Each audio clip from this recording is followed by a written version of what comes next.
There's a sound people make when they're hiding something. Not quite a word. Just a shift in breath, like a door closing in the wind. She made that sound the night it all began. I didn't understand it at the time. It started in the backyard. I'd gone out for a beer. That's all. One of those summer evenings that clings to your skin, when the light stays too long and everyone drinks too much, too fast. Her family was over. One of those gatherings where no one really wants to be there, but everyone shows up anyway. Obligations and lawn chairs. Her cousin Nate had just arrived an hour earlier, tan, quiet, half listening whenever someone spoke to him. He was staying the night, apparently. Drove in from Sacramento. I barely remembered him. I was leaning against the railing when I noticed him leave. No one said goodbye. No coat, no keys, no goodbye. He just slipped through the side gate like he was late for something. I thought maybe he was taking a call. I stepped inside not long after, still holding the cold bottle I just pulled from the cooler. The house was dim, the living room empty. I called out for her. Nothing. I found her in the hallway near our bedroom. Her hair a mess, strands sticking to her forehead. Her dress, she'd changed, I think. It wasn't the one she wore when we were outside, laughing with her aunt over burnt burgers. This one clung to her, creased in all the wrong places. She jumped when she saw me, said she was just looking for her phone. Something about it dying. Her voice too light, her smile too quick. And there it was, that sound. That small, breathless thing that doesn't belong to any word. I wanted to ask if she was okay, if she'd seen Nate, but I didn't. I walked past her instead, into the kitchen, the beer bottle sweating in my hand. That night, something sat wrong in me. Heavy and still. She was too quiet. I was too alert. It wasn't until a week later that I heard it. Her phone was on speaker in the bathroom. I was walking past the cracked door on my way to the laundry. She was drying her hair. I don't think she knew the call was that loud.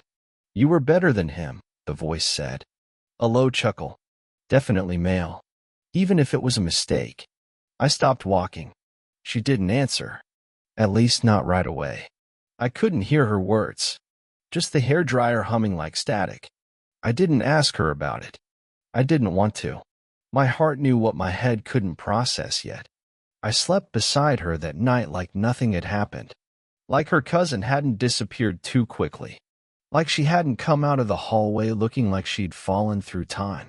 Like the phone hadn't said exactly what I feared. Sometimes you don't chase the truth. Sometimes the truth chases you. And sometimes, when it finally catches you, it already has your last name too. There's something about a betrayal that makes time bend. The week after I heard the voice on the phone, I kept noticing small things that didn't seem small anymore. Like the way she avoided touching me when she passed behind the couch. The way her eyes didn't linger on mine when I handed her a cup of coffee. The casual way she changed the subject when I mentioned Nate. I hadn't seen him since the backyard. He was supposed to stay the weekend, but apparently he had to leave early. Something about work, or his mom, or a friend's emergency. She gave a different excuse every time I asked. I never saw him take his bag. There was a sweater, though. Gray. Folded badly, left on the edge of the guest bed, as if whoever wore it had taken it off in a hurry. It didn't smell like detergent. I don't know why I checked. I just did. She'd washed the sheets the next morning. That part stuck with me. She never washed sheets the day someone left. Normally they sat for days, sometimes a week. She hated laundry. Said it made her feel like a maid. So why now? I didn't ask. Not directly. I circled around it like a man circling a snake he isn't ready to admit is real. "You know, I barely talked to Nate that night," I said casually over dinner. She barely looked up. "Yeah? He's always been a little weird. Keeps to himself." I nodded, stabbed at my pasta. Waited. She didn't ask me why I brought it up. She didn't ask what I meant. That told me more than anything else could have. We used to lie in bed at night and talk about people. Not in a cruel way, just the way couples do, half gossip, half intimacy. Little details that connected us. But since that night, she'd gone quiet, rolled away instead of toward me. Phone face down on the nightstand. Screen dim, but always in reach. She started walking in the mornings too. Said she needed air. Sometimes before sunrise. The first time, I thought it was healthy. The third time, I wondered who she was meeting. That thought made me sick. I started checking the lock on the side gate. It was always unlatched now, like someone was coming and going without wanting to be noticed. I asked her once, just once, if she'd been opening it. She shrugged. Maybe. The latch sticks. It didn't. It never had. I found Nate's name in our call log the next day, hidden in the outgoing calls. Not a recent one, not bolded, but still there. She'd called him 2 days after the barbecue, around midnight. I wouldn't have noticed if I hadn't scrolled out of some compulsion I didn't yet understand. She always told me she didn't talk to Nate much. We're not close, she'd said once. We just grew up in the same orbit. But here's the thing. People don't orbit each other by accident. They get pulled in. Slowly. Repeatedly. I started wondering when he'd been around. Not just that night, but before. I remembered a dinner last spring. Nate had been there. I remembered the way he leaned in when she talked. The way she didn't flinch when his hand brushed her shoulder. I remembered laughing at something I couldn't recall now, and watching them from across the table, thinking I was lucky to have her. Memory's cruel like that. It lets you record things without knowing what you're really filming. One afternoon, I sat in my car in the driveway for over an hour, engine off, just watching the front door. She was inside, I think. Or maybe not. I didn't go in to check. I wasn't ready to catch her in the act. I wasn't even sure what that act would look like. Love used to feel simple. Like warmth. Like coming home. But now I walked into our house like it was a stranger's living room. The photos on the mantel didn't smile the same. The couch where we watched movies felt too wide. Her scent was still on the throw blanket, and I hated that I still breathed it in. That weekend, her phone lit up while she was showering. Just a preview, no name, just the message. You okay? Haven't heard from you since the call. I didn't unlock it. I didn't need to. I knew it wasn't me they meant. She came out of the bathroom in a towel, hair dripping. I was still sitting on the bed, pretending to scroll through mine. She kissed me on the cheek, quick and meaningless. Then she picked up her phone and froze for half a second. Just half. But I saw it. That flicker of something. A micro-expression she didn't know her face could make. Everything okay? I asked. Yeah. Just Steph asking about book club. I nodded. Steph hadn't messaged her in over a month. I'd seen her name disappear from the notifications weeks ago. I didn't confront her. I didn't ask more. Because part of me still wanted to believe it could all be nothing.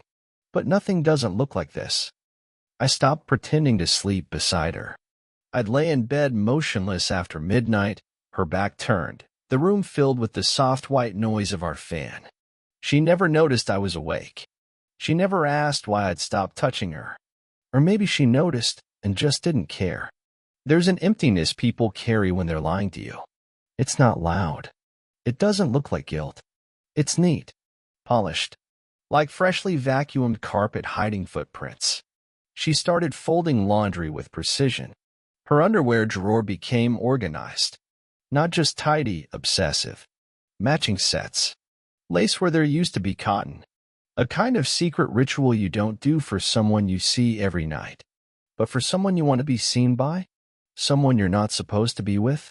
That's different. I started checking timestamps. When she said she was at the gym, I'd look at the workout app on her phone when she left it unlocked. The logs didn't match. 20-minute cardio sessions at 5 p.m.? But she wouldn't get home until after 7. I said nothing. Instead, I cleaned the garage. That sounds stupid, but it's what I did. I took every box off the shelves, every rusted tool, every forgotten relic from the early days of our marriage, and laid them out in the driveway. Organized. Labeled. Purged. Because when someone erases the truth, you start to dig through your past like it might still be there. Somewhere. In one of the boxes, I found a picture of us and Nate from 3 summers ago.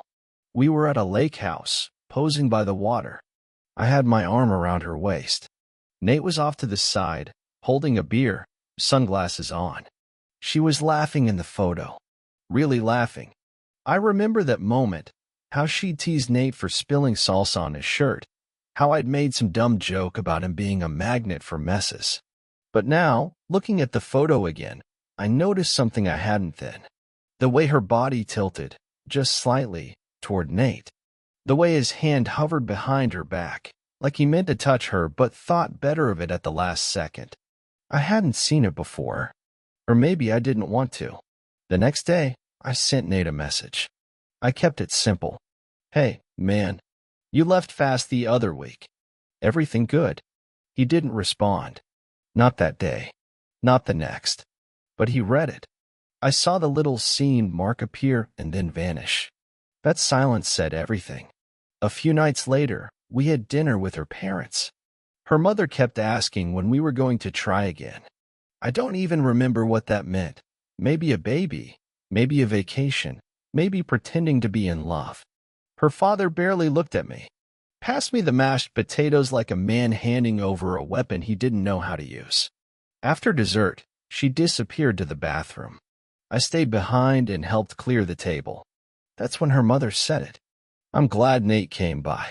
He's always been good for her. Grounding, you know. I paused, holding a plate midair. What do you mean? I asked. Oh, just, she always lights up when he's around. She needs that. Especially these days. I nodded. Said nothing. Kept stacking plates. But my hands were shaking. I nearly dropped a glass.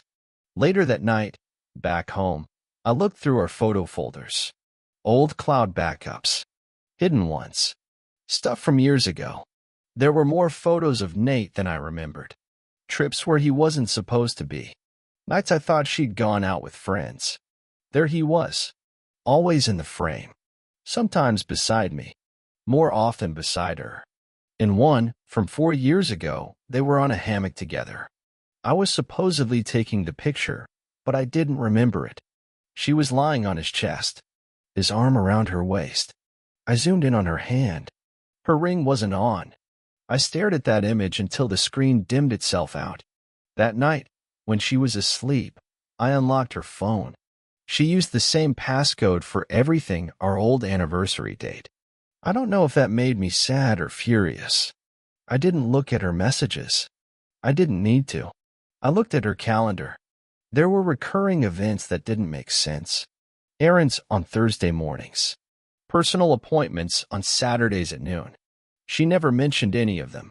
She never came back with anything she bought. I copied them onto my own calendar.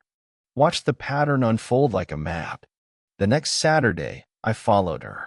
I waited 10 minutes after she left, then took my car and parked 3 blocks down. She hadn't noticed me when I trailed her through the side streets. She wasn't cautious. She didn't need to be. She stopped at a small apartment complex I didn't recognize. Nate lived there. I didn't know that yet, but I felt it. She waited at the entrance. She didn't knock. She didn't ring. She used a key. I didn't follow her inside. I didn't need to. I sat there, parked in the shade, windows down, the sun bleeding into the windshield. And for the first time since the beer in the backyard, I accepted it. I accepted what it meant to watch your marriage walk into another man's apartment and not even flinch. She'd been cheating. With him. Her cousin. And I still didn't know what kind of cousin he really was. I didn't go home right away. After she walked into his building, I just sat there, motor off, fingers drumming the steering wheel like they were looking for a rhythm that didn't exist anymore. Every 5 minutes, I told myself I'd drive away. But I didn't. I waited over an hour, maybe closer to 2. She came out with her hair down and a smile she hadn't worn for me in months. The kind that starts in the corners of the eyes.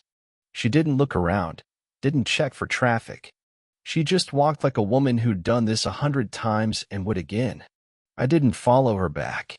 I drove somewhere I hadn't been since before we got married. The park where I proposed. It was colder now.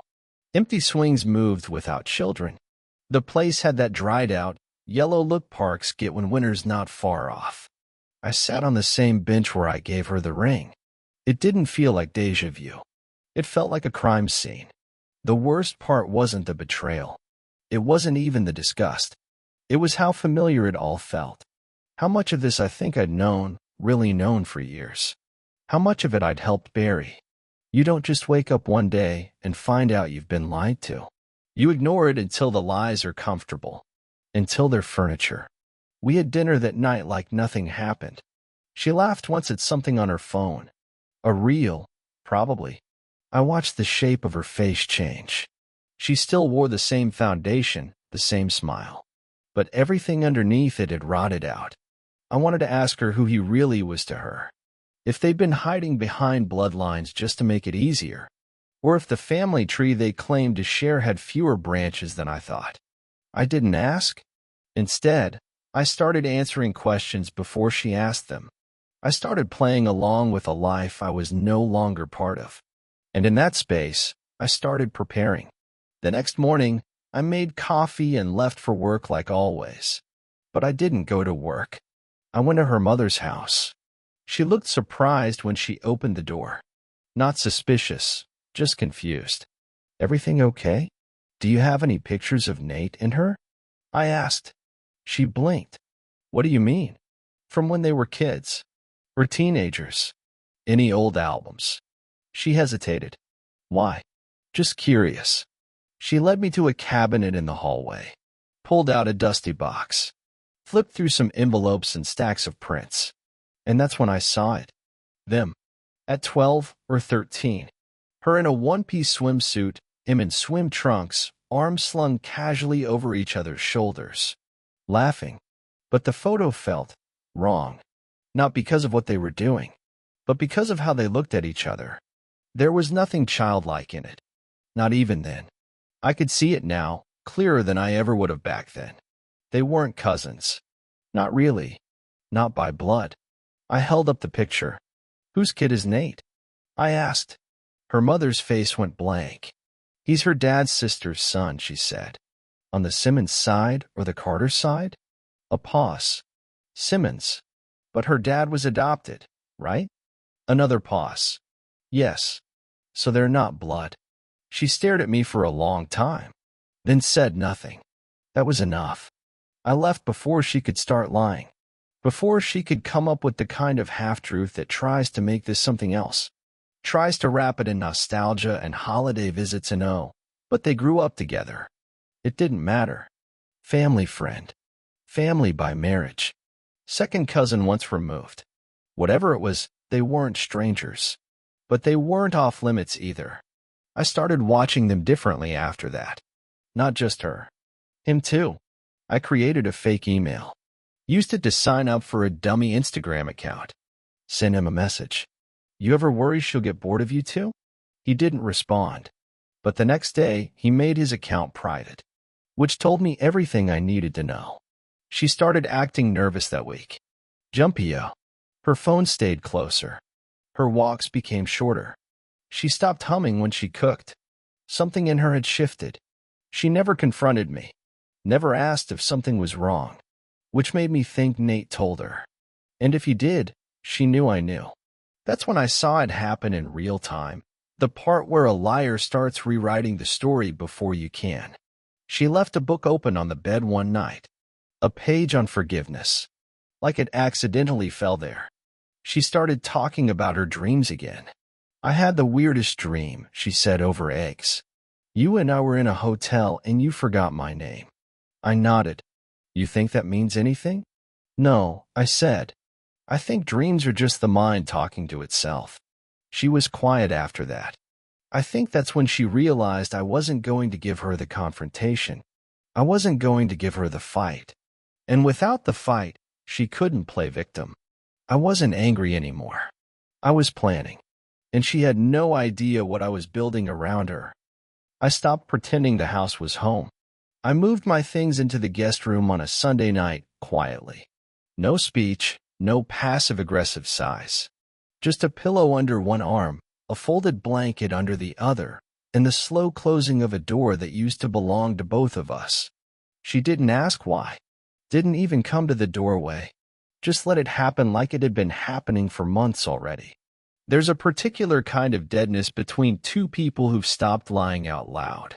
We still cooked, still shared groceries, still watched the same shows on opposite ends of the couch. But every word we spoke was just scaffolding holding up the illusion.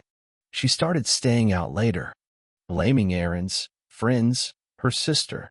Once, I followed her again, but not to Nate's. She went to a bar, alone, sat at the counter with her phone face up, checking it every few minutes like she was waiting for someone who never showed. She looked lost, like a woman without a script. It was the first time I didn't feel anger, just detachment, like I was watching someone I used to know trying to remember the lines to a play that closed years ago.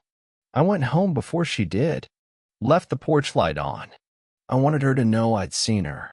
The next morning, she made coffee and said, "Do you think people can come back from anything?" I didn't look up. Some people never left. She didn't say anything after that. Just stood there for a long time like she wanted to cry but couldn't find a good enough reason. The following Friday, I planned the evening down to the minute. I invited her parents for dinner. Nate too. She didn't question it. Just stared at the invitation like I'd handed her a puzzle with no edges. "Everyone?" she asked. "Family dinner," I said. "It's been a while." She hesitated. "I don't know if Nate." I already called him. He said yes. That was a lie. I hadn't called Nate. I hadn't messaged him. I'd sent him an anonymous note. A printed one slipped under his door. Friday night, 7 p.m. You should see how it ends. He showed up 5 minutes early. She was still in the bathroom. I opened the door, stepped aside, and let him walk in without saying a word. He smelled like cologne and guilt. I watched him take off his shoes. Watch him skim the room like he expected a trap. Maybe he did. I offered him a beer. He declined. "I didn't think," he started. "She's upstairs," I said. "You can wait in the living room." He sat. 5 minutes later, her parents arrived. Her mother brought a pie. Her father hugged me stiffly, like we were shaking hands over a grave. She came down the stairs in a dress I hadn't seen in months. Light gray. Simple. The kind she used to wear when she wanted to look beautiful without trying. Her eyes landed on Nate, then her parents, then me. She didn't speak. She didn't have to. We sat. The table looked normal. Silverware, wine, past dishes, small talk. Her father told a story about someone at work. Her mother laughed too loudly. Nate barely touched his food. She stared at her plate like it was ticking. I waited until halfway through dessert. I stood. "I've been thinking a lot lately," I said, "about what family means, about what marriage is." The room got quiet. She looked at me then. Really looked. Like she could hear the whistle of the train coming but didn't know how close it was. I continued. "I think love is loyalty. I think it's choosing someone even when it's boring, even when it's hard." Her mother shifted. Her father glanced at Nate. I looked at him now. "Do you remember that barbecue?" I asked. "The one in June?" He nodded. Slowly. "You left early." "Yeah. I had a flight." "No, you didn't." I let the silence thicken. "You left because you couldn't stay in the same room as her without making it obvious." Nate opened his mouth, then shut it. His fingers clenched around his glass. I turned to her. "I heard your call. The one where you told him he was better than me." Her mother gasped. Her father froze. She didn't flinch. I kept going. "You lied. About who he is. What he is. To me. To them." I pointed toward the hallway. "Your cousin. That's the story, right? That's how you explained it away." Nate stood now. "Maybe this isn't the time." "Sit down," I said quietly. He did. I looked at her again. "I don't need the details. I don't need your tears. I just wanted everyone here when I said it out loud." Her mother looked like she might faint. Her father was staring into the middle distance like he was replaying every interaction from the last decade. I stepped away from the table and set a small box on the counter. Inside, the lake photo, the call log printout, the calendar. One note. This is your story now. I won't be part of it anymore. I left the house before anyone stood up, got in the car, drove to nowhere, parked by the water, watched the sky fold into itself. When I got back, the house was dark, everyone gone. Her car still there. I walked into the living room. She was on the couch, silent, hands folded. You knew, she whispered. For how long? Long enough. She didn't cry, didn't scream, just sat there like someone waiting for a verdict. I said one more thing before I went to bed. I loved you. That's why it hurts. And I meant it. But love doesn't excuse cowardice. And betrayal is still betrayal, even if it comes with history attached. She moved out 2 weeks later. No big speech. No apology that landed. Just boxes packed too quickly and clothes hung over her arm like none of it mattered. She left a note on the counter, folded in half. I never read it. We never spoke of Nate again. I didn't ask if she still saw him. I didn't care. Some endings don't need a follow-up. Some answers are just distractions from what's already been decided. The night after she left, I walked through the house like it was a crime scene. Each room felt unfamiliar. Her scent still lingered in the corners, vanilla and laundry detergent, but it didn't feel like her anymore. Just like something that used to be. In the bedroom, I stripped the bed completely. Not out of anger, out of instinct. Like burning a field before planting something new. I boxed up the photos, the gifts, even the small things I didn't know were hers until they felt like intrusions. The house was quieter without her. Not emptier, just cleaner. She tried to call once. Maybe more than once. I blocked her number the day she left. Not to punish her, just to end the chapter properly. Like closing a book you know you'll never reread. What people don't tell you about betrayal is how boring the aftermath is. No fireworks. No courtroom monologues. Just days that feel like slow dissolves. You wake up. You breathe. You get dressed. You relearn how to sit in a room without listening for a lie. 3 months passed. Then 4. I started going to the gym again. The real gym, not the imaginary one she used to lie about. I'd go early, before the sun. Something about moving my body helped me quiet my mind. Guilt has a shape, but so does healing. They look the same at first, until one of them stops hurting. One morning, I saw Nate in the parking lot. He didn't see me. Or maybe he did and chose not to. He looked smaller than I remembered. Not physically, just diminished. Like the version of him I once envied had collapsed into something ordinary. He got into a car I didn't recognize. Not hers. Maybe his. Maybe someone else's. He didn't look happy. But then again, I don't think he ever really did. I didn't follow him. I never did again. A few weeks later, her sister called. I let it ring out. Then she texted, "She's in therapy. She's trying to understand what happened." I read it twice. Deleted it. It wasn't my job to hold her anymore. To make sense of the choices she'd already made. Some wounds are self-inflicted. Some don't bleed where you can see them. Spring came. The grass grew patchy. I mowed it anyway. Neighbors stopped asking about her. Maybe they knew. Maybe they didn't. Small towns have a way of pretending they didn't hear what they've already passed along. One night, I sat in the backyard again. Beer in hand. Same chair where it started. The gate was locked now. I made sure of it. I watched the stars blur into each other and thought about all the little moments I should have noticed. The way she laughed too loud when Nate was near. The way she never quite let me all the way in. But I also thought about the man I used to be. The one who ignored the gut feeling. Who gave trust too freely. Who stayed in rooms he should have left. I wasn't him anymore. The version of me who needed her, that version was gone. What remained was someone simpler. Sharper. Someone who knew what silence meant. who finally understood that not everything that breaks can be rebuilt, and not every betrayal deserves a confrontation. Some just deserve the door. Thanks for watching. If this story pulled you in, make sure to subscribe and hit the bell so you never miss the next confession. Until next time, take care and watch who you trust.